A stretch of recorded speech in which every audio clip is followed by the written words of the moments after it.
Halo pemirsa, kita jumpa lagi di episode 19 yang membahas informasi lanjutan yang sangat penting tentang virus corona.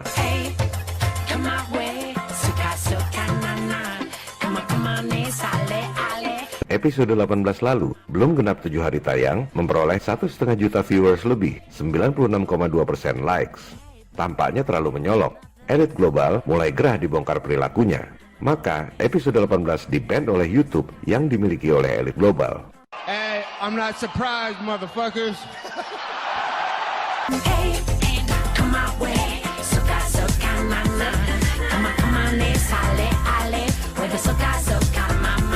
Pada episode ini, kita bongkar sebuah dokumen kredibel yang sangat mengejutkan.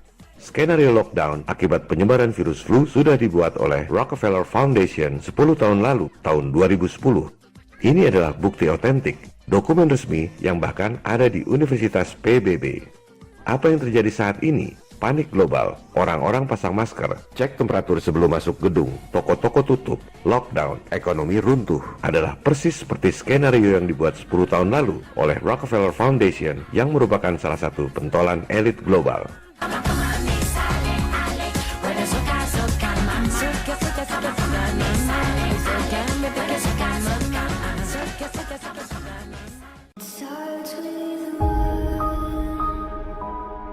Dokumen Rockefeller Foundation tentang skenario wabah dan lockdown ini bisa Anda download di situs akademisi academia.edu. Para penggagas dan donatur Rockefeller Foundation diwakili oleh Managing Director-nya dan Global Business Network diwakili oleh Co-Presiden. Dokumen ini menggunakan kedok kajian akademis, di mana Rockefeller Foundation dengan dana berlimpah memanggil narasumber dari berbagai kalangan, termasuk berbagai universitas terkemuka di Amerika, seperti MIT, New York University, Boston University, University of California Berkeley, dan The George Washington University. Kalau suatu saat dokumen ini terbongkar, seperti yang kita lakukan sekarang ini, mereka akan berkilah bahwa ini adalah kajian akademis, bukan rencana elit global. Anda harus bisa membaca yang tersirat, bukan hanya yang tersurat.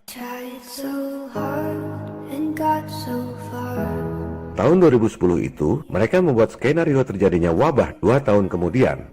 Menariknya, mereka menggunakan past tense, seolah-olah semua sudah terjadi. Mereka spesifik menggunakan istilah wabah sejenis flu yang berbeda dengan virus flu sebelumnya. Persis seperti itulah COVID-19. Wabah mengakibatkan lumpuhnya perekonomian, industri pada mati, rantai suplai dunia hancur, toko-toko dan kantor-kantor pada tutup, para karyawan jadi pengangguran. Hebatnya, mereka sudah menskenariokan bahwa Cina adalah negara pertama yang melakukan lockdown akibat virus, persis seperti yang terjadi di Wuhan 10 tahun kemudian.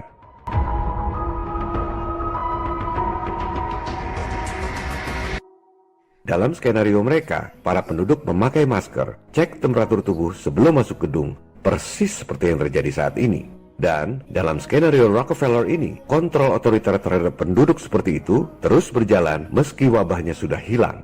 Silakan Anda baca sendiri tulisannya. Inilah tujuan lockdown yang sesungguhnya. Jangan pikir cuma sebentar. Tujuannya supaya rakyat jadi seperti tawanan di penjara. Dalam skenario elit global yang namanya pandemik virus, terorisme, krisis lingkungan seperti global warming hoax, krisis ekonomi, kemiskinan sengaja dibuat supaya rakyat dunia lemah. Sehingga pada akhirnya rakyat dunia sukarela tekuk lutut di bawah pemerintahan diktator yang otoriter. Perbudakan global, New World Order. One thing, I don't know why. It doesn't even matter how hard you try. Keep that in mind. I designed this rhyme to remind myself of a time when I...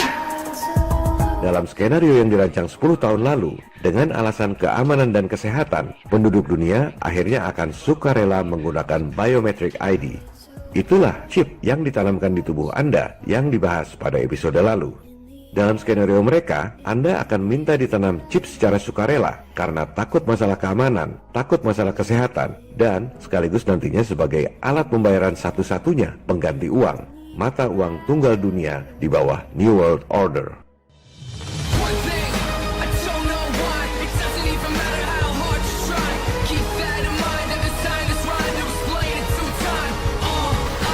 Silakan Anda screenshot dan jadikan meme skenario Rockefeller Foundation 10 tahun lalu ini. Poin nomor 1-5 adalah persis seperti yang terjadi saat ini. Sedangkan poin 6, 7, dan 8 saat ini belum terjadi. Adalah kewajiban kita, people power, untuk melawan agar hal itu tidak terjadi.